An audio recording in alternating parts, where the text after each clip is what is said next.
That's important. So, but it's kind of frustrating when you look at the research for vertigo because there's really not been a lot done even in the past 10, 15 years on vertigo, and there's still really not a whole lot of research into it, and there's not a lot of people getting funding to do research into it. I think it's really because it's not that interesting of a diagnosis, and there's really the meds that they've made have not been that successful. So that's really, especially in American research, if there's a drug that's going to be that could be useful, that's what tends to really what promotes the research in that area.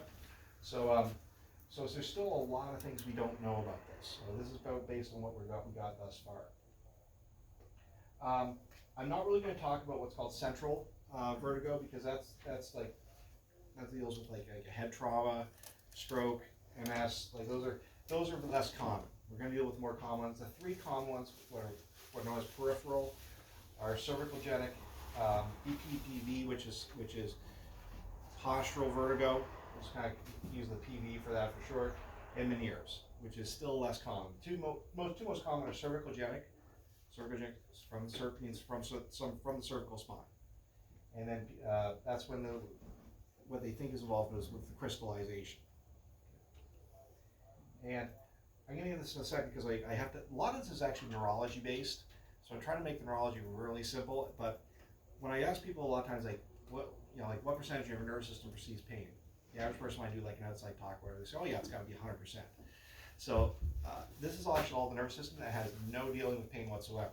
So this is actually communication between sensory and the autonomic components of the nerve. So this is actually a spinal nerve that branches off the spine. There's three main components of it. The biggest component is autonomic. The second biggest is motor, and the third, the smallest, is sensory. So of that whole nerve, actually, what's pain related is it's actually less than 10%. It's like 8.7%. Most of it is well, I says autonomic. So, there's also one of these ones you can't see it in the red there. In the sensory is position. So that's proprioception. Has anyone heard that term before? Proprioception. So that's where you are in three-dimensional space. So one of the ways we can test that, for example, there's a lot of different proprioceptors in the neck. So one way we test it in the office here is we have someone close their eyes, and if they can do this without getting dizzy, you turn their head each way, and we say stop when you think you're at your normal. And so what they should do is this, but often we'll get someone, okay, are you looking straight ahead? Yes, I am. And then they open their eyes and it's like, okay, so what's happening then is the proprioception is not giving the brain the right information of what the of where they are. That's correct. Okay. So this is actually the sensory nervous system giving information through the autonomic nervous system. Okay. So all these causes of vertigo, they all work in the same way. It's a miscommunication between there's like visual, which is eyes, vestibular, which is inner ear, and proprioceptive in the neck, which is what we just talked about.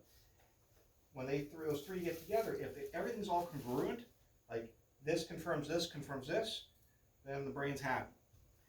If one is out of sync or doesn't counteracts like what the other ones are doing, then that's when the brain's like, I get confused, like I don't know which one to listen to, and then we start spinning.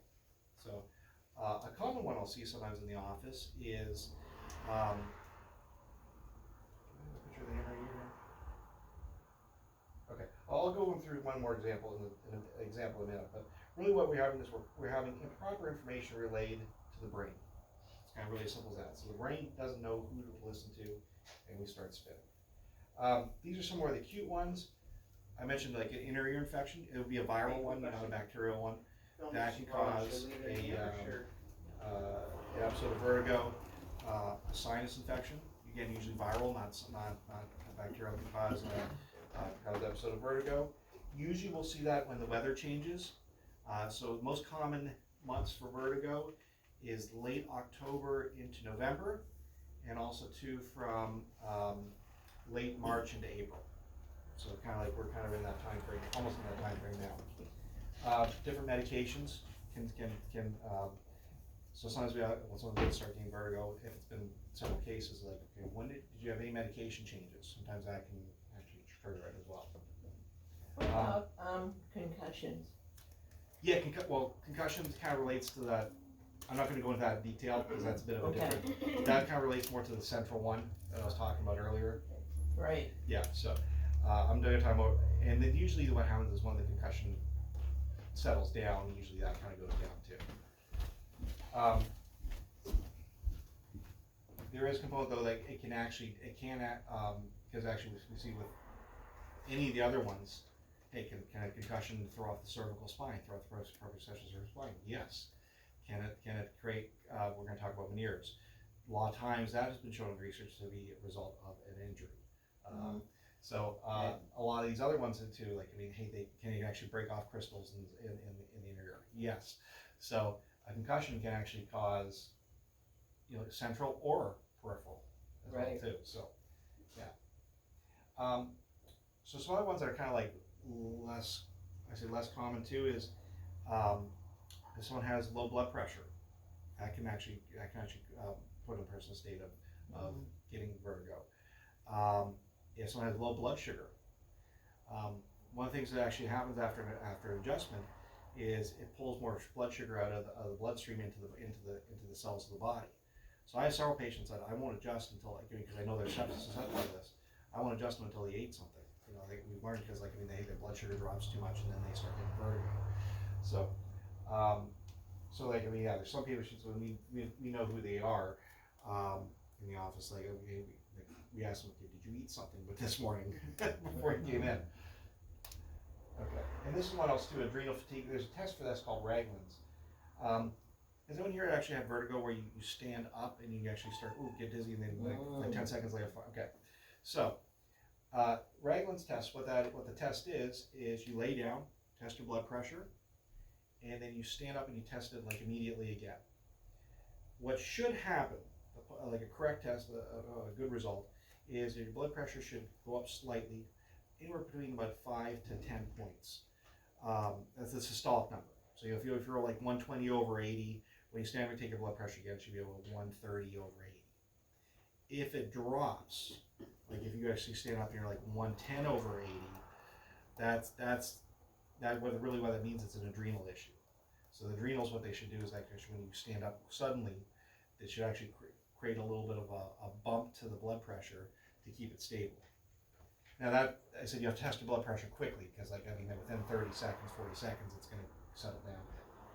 But so that's usually an adrenal fatigue issue, and there's different things we can do. I can do a whole workshop just on adrenal fatigue. So most of the stuff we're going to talk about here happens in this kind of red square.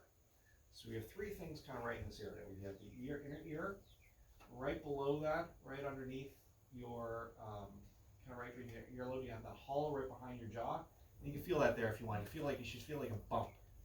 Okay, that's the side. That's the side processes of your C1. Okay, so the top bone of the spine. And then right up here, we're testing from opening your mouth. You have your TMJ. So you have your inner ear, TMJ, and C1 right within like an inch of one another. So that's where a lot of this actually takes place. Veneers. So I'm just going to go over that briefly because you'll find when you look at these things, like a lot of these ones overlap each other. BPPV overlaps veneers, and veneers overlaps cervicogenic. Like one affects the other. So the definition of veneers, you actually have a triad. You have three things. You have vertigo, you have hearing loss. So one of these ones you actually have to know. So you have hearing loss for this, and tinnitus, which is ringing in the ear. So you have to have those three things. Okay. Did you have just so you have to relay to me, or just look? Okay. No, I'm watching and listening. So really, the diagnosis of it is there's not really any testing to do. The only testing that somebody's done is hearing loss, to see if you have that. So there's not really a test necessarily for this. It's based on those three symptoms. And what's the main management for it? It's medications. So I should say, let me correct myself on that. How I say that. The main treatment that's listed as what you should do is medications. There's a lot more that you can do that's natural, but that's all that's really listed here. actually what's been coming through the research very recently, a couple past studies, is that upper cervical adjustments, they actually will allow the fluid to drain more. Actually, we'll look at this in a second here.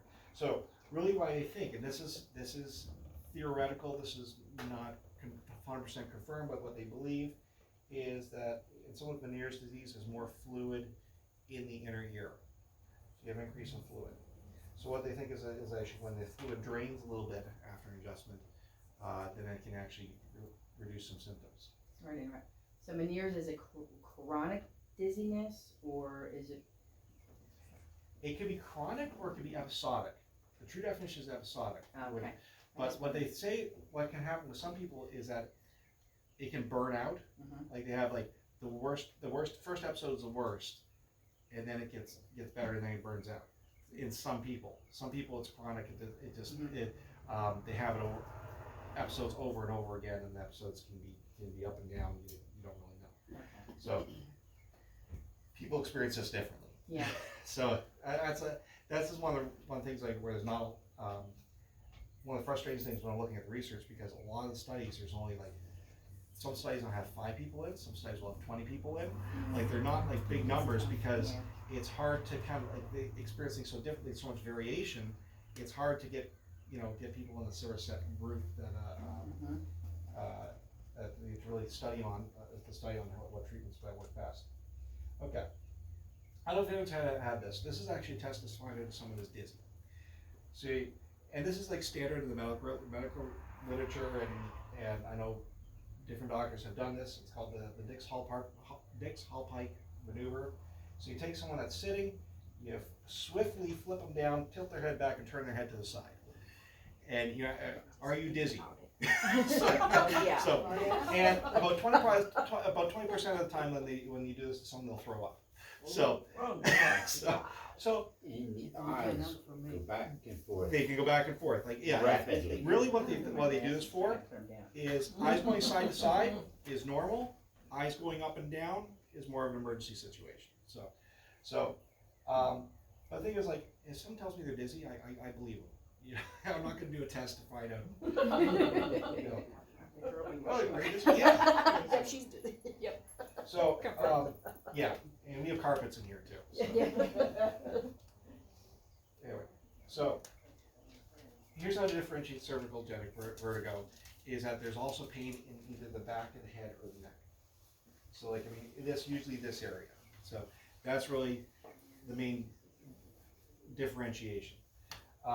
There will often be some reduced cervical range of motion. So if you tell them to turn as far as they can one way, they'll do one way side, further than the other. So we'll sometimes see that, or tilting your head one side to side. One will be less than the other. The main diagnostic test on that is called the Fitz-Ritson test, where you actually have someone sit on a swivel chair. They keep their head straight, and they do this with their head straight. However, though, that only works if the proprioception is off in the lower cervical spine. If it's off in the upper cervical spine, it's not gonna get it. So I usually don't do that test because it's not really it's not specific, or it's not accurate enough. Okay, and then it may overlap with the other ones. So actually, can someone have like floating crystals in the neck at the same time that the proprioceptors in the neck are off? At the same time, they have too much fluid in your ear. Yes, they can have all three. Okay. Okay. So this is I want to show you here. Has anyone heard of something called the eustachian tube? Okay. So you have your ear canal. You have the eardrum here, middle ear, and then you have this tube where all that fluid kind of drains down. Okay. Now, what can happen a lot is this can actually get closed in, or it can actually get bottlenecked, I guess you could say, where it's not allowing as much fluid to drain, and it can accumulate, or that's usually what happens more of this. Also, too, air pressure can be less in here. So this is more on air pressure, but also can be fluid as well too. It can be either or. So has anyone done that where we've pulled on your ear and we've said it's ear adjustment? Okay. And I say it's not a true adjustment, it's a reflex. What it does is it causes your eustachian tube to go from this to this. So if we do that and we don't get anything, then it's like that. If we do that, we've got a pop or that's that. Okay. So I want to kind of give you an example of hey, what's really happening because it says it's a reflex. So now something else you can do for the Eustachian tube as well too is to help with the drainage. Is you go right at that C1 there, and you can kind of go right along the inside of the jawline, just down like that. And you can tilt your head a little bit to the side too as you do that. That can help kind of move some of that fluid down there too. Okay, where that Eustachian tube drains into, this is the inside of the nasal cavity right here. There's the tongue, this is the upper palate, that's the hole right there where the Eustachian tube drains into. It's the top part of the throat. So we usually want to tell people if we get a lot, especially if it's like thick kind of mucus in there, it can block the drainage. So usually I'll tell someone, hey, after we do that with your ears, gargle a few times, and at least twice today. Because and when you say gargling, it's high gargling, up higher as opposed to down low, because that will kind of get some of the. It doesn't really matter what you gargle with. You're going to get some of that thick mucousy stuff kind of out of it. Especially if someone's having sinus drainage, that's when we really want to do that a lot, because that sinus drainage can kind of just sit there and it prevents drainage of the fluid as well there too. Okay, so these are some of the home tests. Home maneuvers that in the research can help some people. If you're doing this at home, so these are ones you can watch on YouTube. You can actually watch people doing them. If you've never done them before, have a spotter at home. There's some people like for example, I don't want to do modified epilepsy in the That's office. to you, Michael. Yeah, I don't want to do modified epilepsy. Spotter at home. Yeah, I don't want to do epilepsy in the office here because they're even I've talked to other whether they're a physical therapist or a chiropractor or whatever that have done them, and no one really looks forward to doing this on people because some people do really well with it, and actually according to the research, this is actually the best home or in office thing that you could do. But also too, there's some people that it just messes them up for the next week. They're not good afterwards. So this is if you've never done any tests. There's some other tests maneuvers. Some other ones I recommend for you first. This is more of an advanced one, but this is you'll find these on YouTube. But this is actually in the research the most. Actually, the ones with the best percentage of improvements afterwards. Okay. So it's EPLEY. Is that the one that's supposed to help, if you've got the crystals in your inner ear, that's supposed to help It get helps. them back into place? It can help move the crystals. It can disturb them as well too. But also too, if you have when I mentioned about the proprioceptive there, because how you're turning your head in that, it can actually throw things. It can be more proprioceptive. It can throw things off worse. So in a way, it's somewhat diagnostic as well too, because if it actually get worse after that, we can get kind of it tends to be more proprioceptive in nature.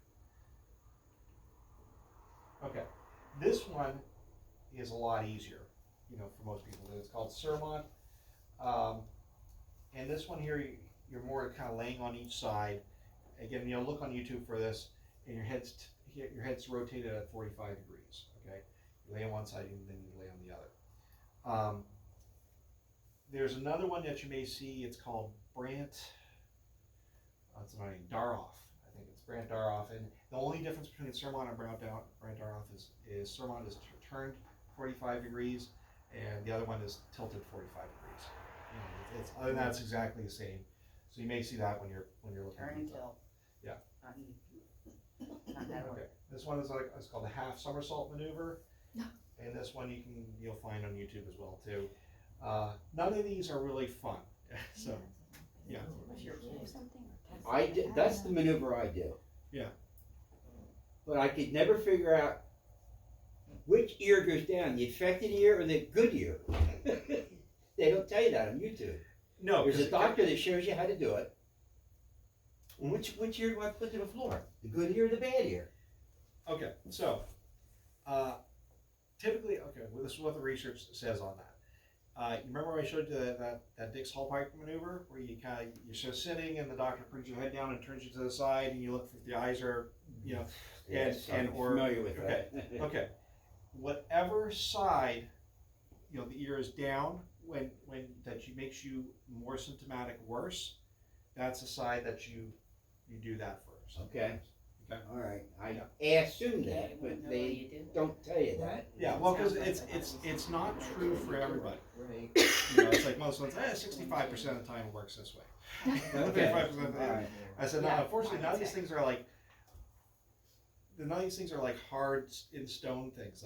Like I said, you know, if I had, you know, 30 people do this maneuver, you know, I'd have 5 people would get worse, 10 people wouldn't do anything, and, and the rest Okay. would help. So, has anyone tried any of these maneuvers at all? Okay, did it work for you? Did it help, or one worked and one didn't? Well, or? the Epley one didn't. It didn't make anything worse, but that didn't. I had done that in the doctor's office very early when I first started having the vertigo issues, and he went, "Well, I just looked up this in the book. We're gonna do this together." It's my first time for me too. I'm like, "Okay, love to hear that from the doctor." All right, you know, honesty. So that didn't help, but it didn't make anything worse. Yeah. Yeah, that's the only one. I haven't done any of the other ones. Yeah, when back when I was in the clinic in Chicago, I did these a fair bit, and it's just like, you know, yeah, it's better, I think, like some of these other ones that you can do, like, the Epley's, as I said, the hardest one, like the most challenging one to do, sometimes it's good to have someone to do it, but the other ones that you can do at your home, they tend to work more effective, and if you're not feeling good afterwards, because even usually in the office, you're supposed to have them sit there for 20 some minutes afterwards to check on them, so. You definitely get an upset stomach. Yeah, so it's better. I found it just from experience. Better having to do it at home. Start with, like, you know, I said it's usually Sermont's is usually one of the easier ones to start off with. That would be kind of like, hey, try that. It tends not to be quite as effective in the research as compared to Epley's, whatever, but it's a little easier on the body. You lay on your side and then turn your head up? Yep. Okay, all right. Actually, you turn your head first, then you lay on your side. Okay. Yeah, and then you go to the other side. And there's a time frame. I can't remember how long it is. It's like 45 seconds or something like that. Okay. I can't remember.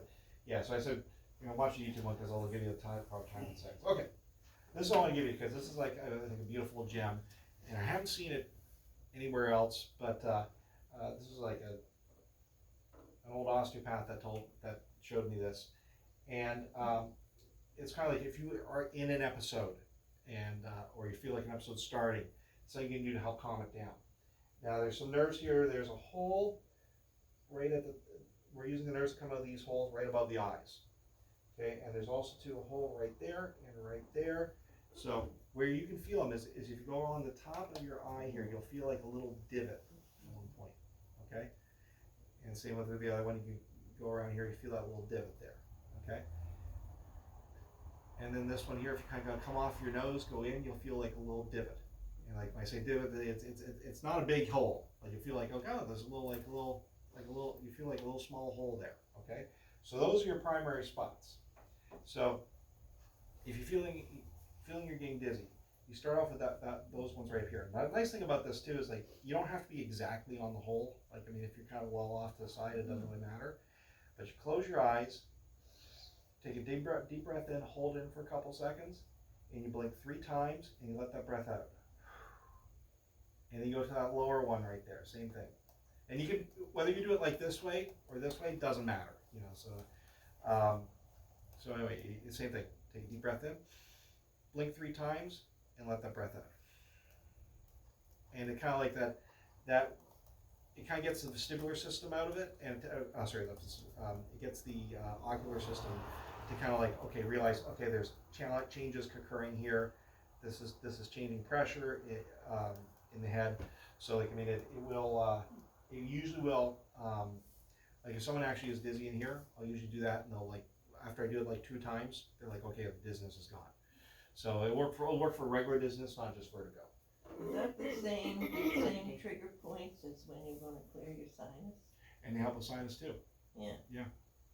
I'm Okay, very so we familiar need with okay.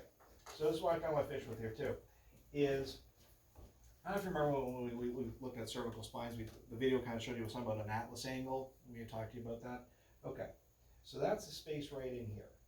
And when we see a good atlas angle, very rarely do we see like a lot of like vertigo and issues like that. Again, we're talking more about the cervicogenic at this point.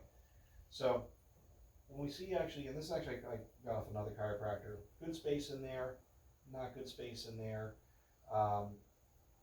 When we see that atlas angle low, we see different things. So actually, I'll use this example here. This is actually a patient that we saw in the office here. So it came in. If I see like 20, if it's 20 degrees or higher, usually they're not going to give me any symptoms at all kind of related to that. And when I say symptoms, I'm not just talking about vertigo. It could be dizziness, headaches, migraines, insomnia tends to be a common one as well too. So, but it's usually like different head things. So if they give me like 10 to 20, or I find the atlas angles 10 to 20, usually they're giving me something. And usually if they don't say something, it's like, okay, do you have issues sleeping? They're like, oh yeah, I can't sleep at night. So if they're giving me under 10, or if I see under 10 like on the atlases, like I know that they have some significant issues. So like, I mean, usually they'll tell me, then they're telling me, oh yeah, headaches, I get migraines, I get, vertigo, I get, whatever it is. So this patient came in, had an old, it was in an auto accident, had a fusion right there, and you can see what happened with the whole, how forward the head went. So also too, when we have that head forward too, that puts more pressure right up, right up there, so it tends to create more problems. So proprioceptors were all off. Turn your head, okay, look straight ahead. Yeah, I'm looking straight ahead. So, tilt your head to the side. Okay, stop when you feel like you're at, it's kind of like a metronome. Like when you feel like you're normal. Okay, my head straight. So it's when we see that, it's like, okay, so it's all these proprioceptors are knocked off.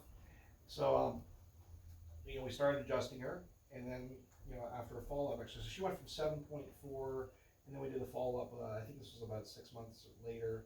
She was 17.4.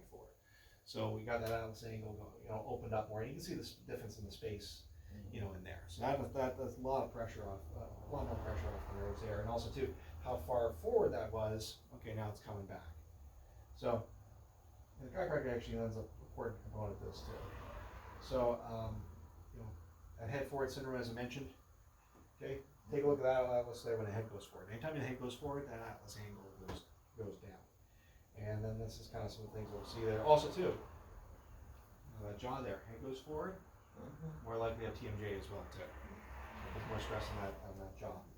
So they all link together, and there's two muscles that start from the inside of the jaw that go to C1. So like, when they're off, when the jaw is off, they'll pull on C1 as well too. So these things can play off one another. So anyway, so the main things I want to kind of remind you about. Thankfully, everyone's here getting adjusted. so if you haven't seen your atlas angle in a while, like maybe like we're seeing more in like wellness care.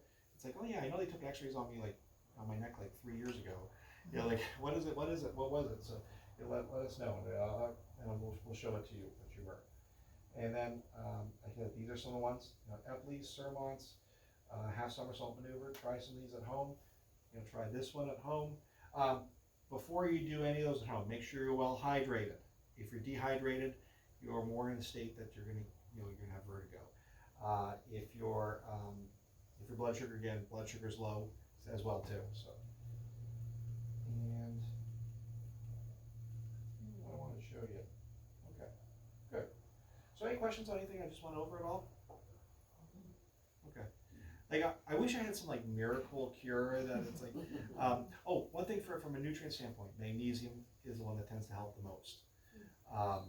In terms of because magnesium actually kind of settles the nervous system down more. Also too, like some other natural things as chamomile helps settle the nervous system a little bit more too. So some chamomile tea that can help. Even like a sleepy time tea or something like that can just kind of settle the body a little bit more. So it's a little in a state that's going to be less likely to trigger vertigo. Okay.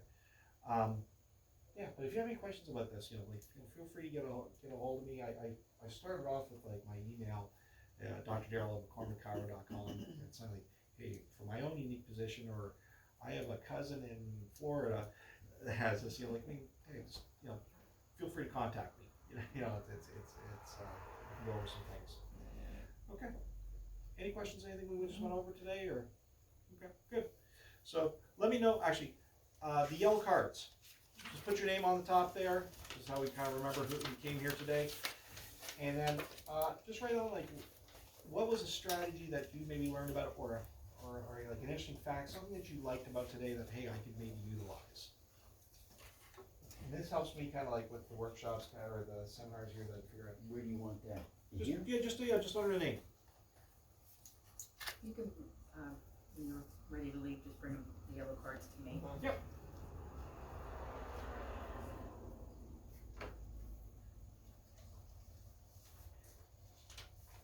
And there's still some snacks if you're hungry. Oh, and honestly, the person on this X-ray, I didn't mention it, but like all the symptoms that they had, they got a lot better. Like they were very happy. A case similar to this, actually, I didn't put their X-rays in because they were very similar to this. Was another one I took Alice Angle is, and I mentioned earlier with veneers, is tinnitus, ringing in the ear. Usually you see a very low atlas angle with that as well too. And